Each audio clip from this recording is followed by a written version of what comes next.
Okay, this is competency number 8. I'm going to get our thing set up. Just one moment.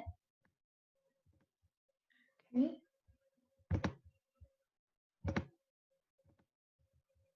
All right, competency number 8.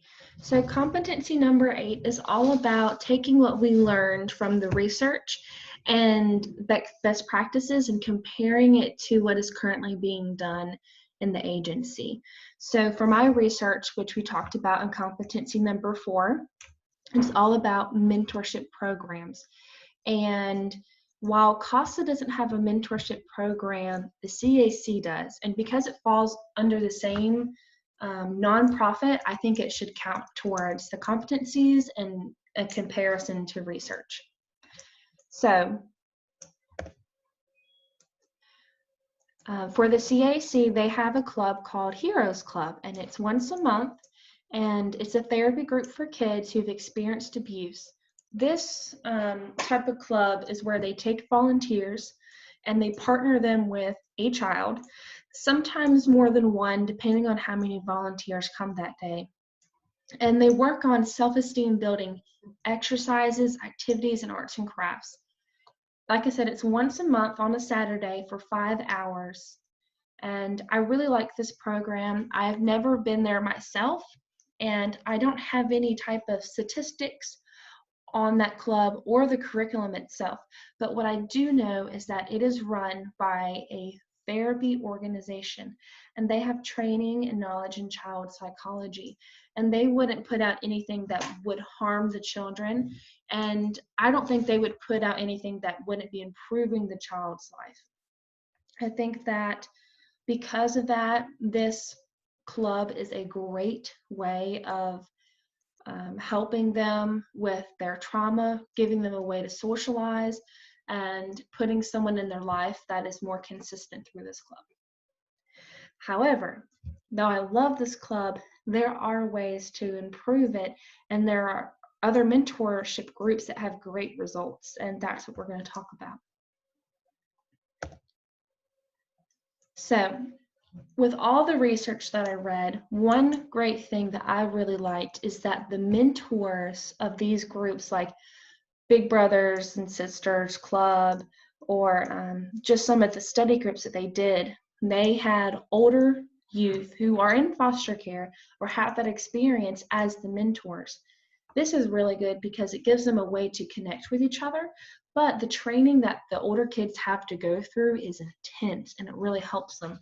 So some of the things that the kids have to go through this training before they're even allowed to be mentors, which is a 3-week training course.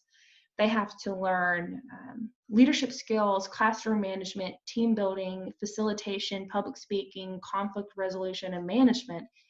And after they do all of that, then they have an induction meeting. And they have meetings just with the mentors every single week in order to really help with their self-care and how they interact with each other and building a community. This is really great by using the older youth because it's an intervention for them. And then at the same time, after they learn all these great life skills, they pass that down to the younger youth, to the children and the adolescents. And those children will learn things like, let me see, I had it over here. They'll learn things like emotional recognition, perspective taking, problem solving, anger management, culture identity, change and loss, healthy relationships, peer pressure, abuse prevention, and future orientations. This is really good because it teaches them not only how to connect with other people, but how to really connect with themselves and what they've been through. It helps them not get past their trauma, but more of I don't want to say take advantage, but really learn how to cope with it. And these are very important for children who are moving from house to house and have a lot of losses in their life. And it also gives them, the younger children, a mentor to look up to. So I think that having an older youth lead as a mentor is a great way of bringing in the older generation of foster children, children in foster care, who normally feel more isolated and have a lack of community. And then another thing is that all of the research that I read, they had meetings throughout the week. They had 2 meetings where the mentors met with the mentees, and they did about 3 hours of team building exercises or these activities that I mentioned before. But they also did skills group, which is in the next one. But then in between, so we'll say Monday and Wednesday, they had the meetings with the kids. Then on the Tuesday and Thursday, they had meetings with the mentors, and they had meetings with the leaders. Everything's planned out, everything's about self-care, and making sure that that double-edged intervention really hits home with both sides. Another thing that I really liked is that the skills group is involved.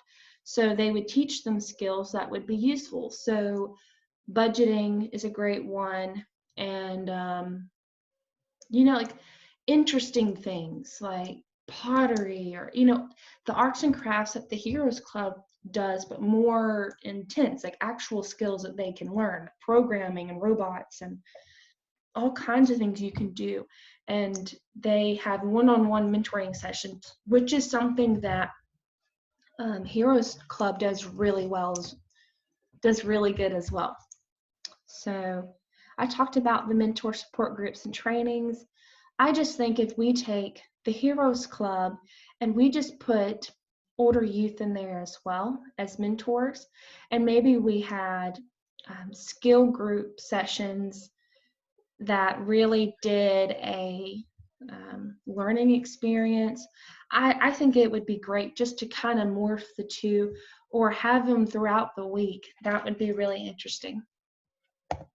So that's the whole thing. I'm going to stop sharing. And that is competency number 8. And I'm going to end it now.